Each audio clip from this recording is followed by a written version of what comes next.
Chapitre 28. Le combat dans les marais. Nous avançâmes un peu dans la pente. « Cette nuit, reprit Grimalkin, tu m'as manqué avec ta chaîne. Manqueras-tu encore ta cible aujourd'hui ?» Je ferai de mon mieux. « Alors espérons que ton mieux sera suffisant. Maintenant, écoute-moi bien, les sorcières d'eau vont surgir du marécage en contrebas. Fais usage de ton bâton et garde ta chaîne en réserve. Cela peut changer la donne. Nous allons faire face à l'œil du sang de Morwen, mais elle ne peut l'utiliser que contre un seul ennemi à la fois. Si elle vient vers moi, utilise ta chaîne. En attendant, garde-la en réserve. Combats les autres sorcières avec ton bâton, compris ?» Je fis signe que oui. « Bien. Nous avons un second avantage. Morwen ne s'aventurera sur la colline là où le sol est sec et ferme sous les pieds qu'avec réticence. Alors espérons qu'elle restera en arrière. » J'acquiesçai de nouveau. Des frissons nerveux me parcouraient les membres, mes genoux tremblaient et une boule me pesait sur l'estomac. Je m'efforçais de contrôler ma respiration. Ma main devait rester ferme si je voulais lancer ma chaîne. Le premier assaut me prit par surprise. À part le claquement de pieds palmés sur l'herbe, il fut aussi rapide que silencieux. Une sorcière d'eau jaillit de la brume et se jeta sur Grimalkin, les griffes en avant. Une grimace de haine sur le visage.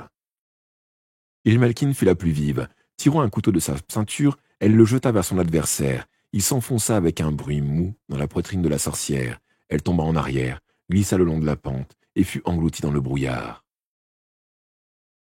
Les autres attaquèrent alors en force. J'aurais eu bien du mal à résister à une seule tant elles étaient véloces et farouches. Elles étaient 7, hurlantes, les griffes tendues, l'œil flamboyant, armées pour certaines de courtes épées.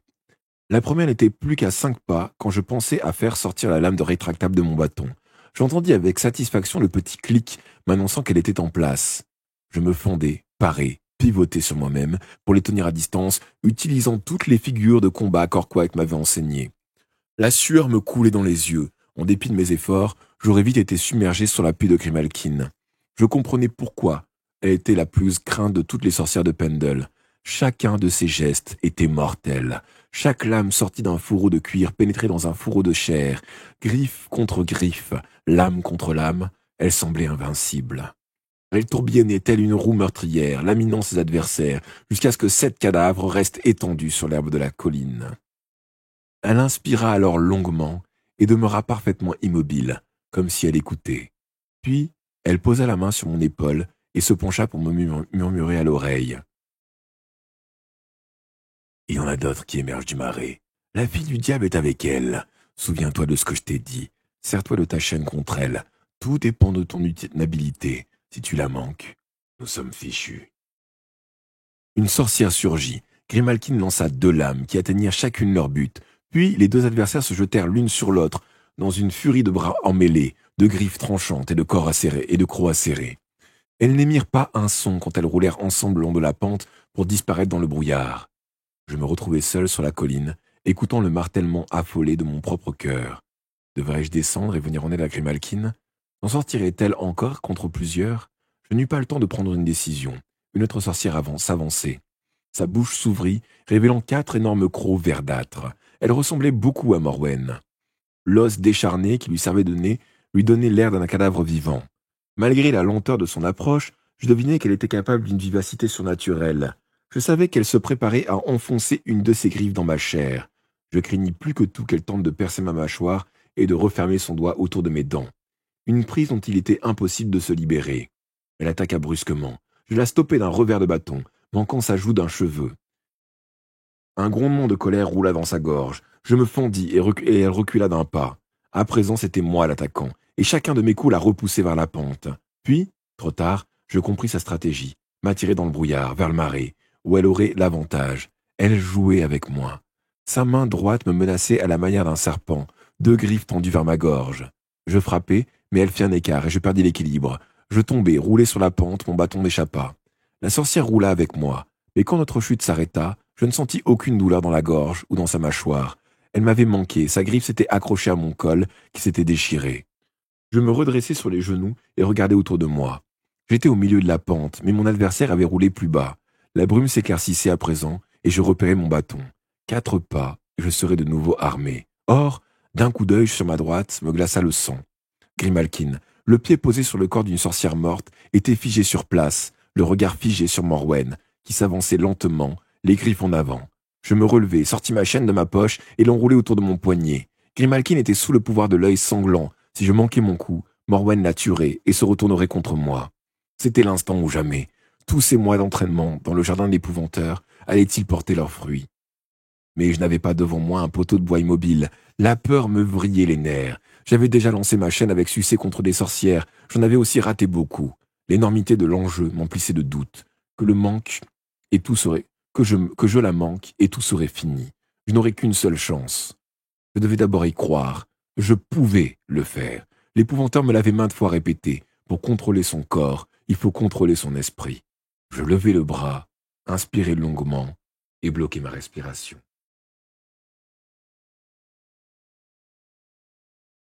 Je me concentrai sur ma cible, Morwen. Elle n'était plus qu'à une longueur de bras de Grimalkin. Le temps me parut ralentir.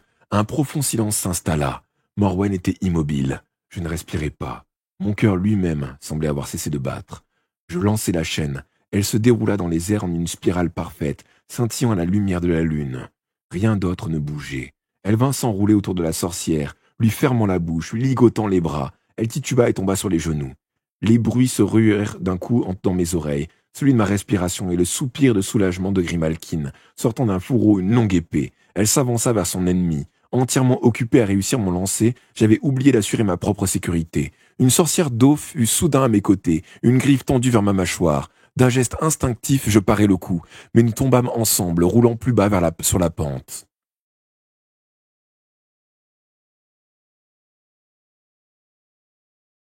Les sorcières sont douées d'une grande force physique. En combat rapproché, même un homme dans la force de l'âge n'est pas forcément capable de tenir le choc.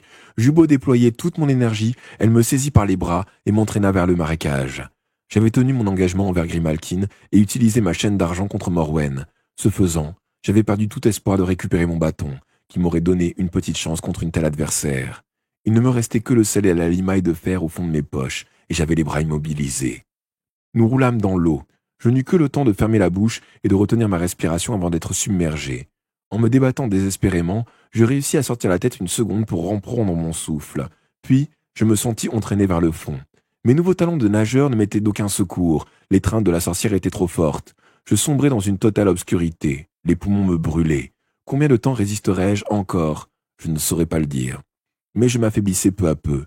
L'eau montra dans la bouche, dans les narines. Je me noyais. La dernière chose dont je me souvienne, c'est le sentiment de résignation qui m'envahit alors. J'avais fait de mon mieux, et j'avais échoué. C'était fini. J'allais mourir. Puis tout devint noir, et je cessai de lutter. Or, mon combat en ce monde n'était pas achevé. Je repris confiance, allongé sur l'herbe, à mi-hauteur de la colline, tandis que quelqu'un m'appuyait violemment sur le thorax, m'obligeant à vomir des jets d'eau boueuse. On cessa enfin. On cessa enfin de me comprimer les côtes, tandis que l'air remplissait les poumons. Le cœur me battait en explosé. Deux mains puissantes me retournèrent sur le dos, et je reconnus penché sur moi le visage de Grimalkin. « Tu vivras, petit, » me dit-elle en m'aidant à m'asseoir. « Mais il s'en est fallu d'un cheveu. Je t'ai rattrapé juste avant que tu ne disparaisses en eau profonde. » Je devais mon salut à une sorcière, et une des plus maléfiques. Quoi qu'eût pu en penser l'épouvanteur, elle et moi étions du même bord. Je la remerciai. C'était ce que mon père aura attendu de moi.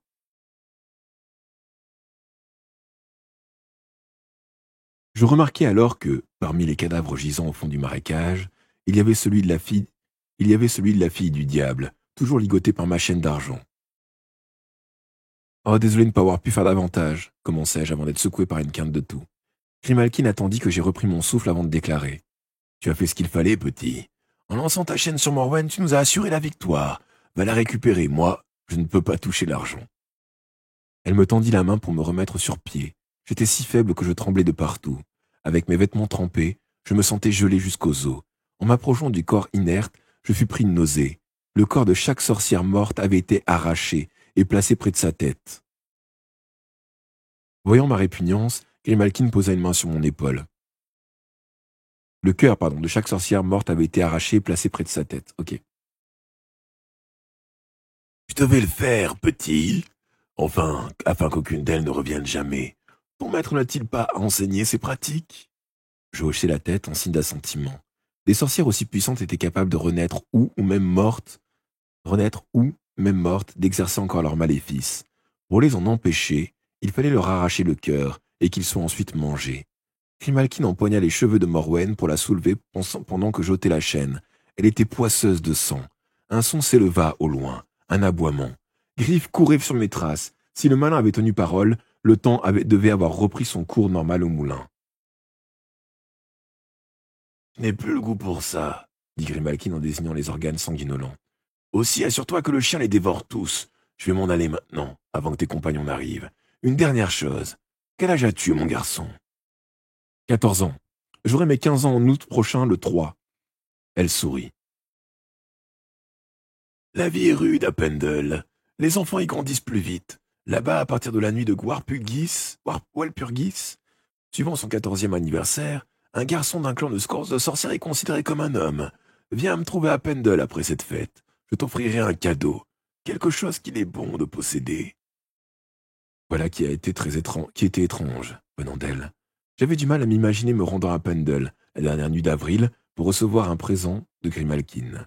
Je ne savais que trop ce que l'épouvanteur en penserait. Sur ces mots, la sorcière tourna les talons, franchit le muret d'un bond et disparut. Griff fut là quelques minutes plus tard. Je la regardais dévorer les cœurs avec vérocité. Lorsque Alice, Orquite et l'épouvanteur surgirent à leur tour, elle avait presque fini. La dernière image qui me reste est celle d'Alice proposant de laver ma chaîne d'argent.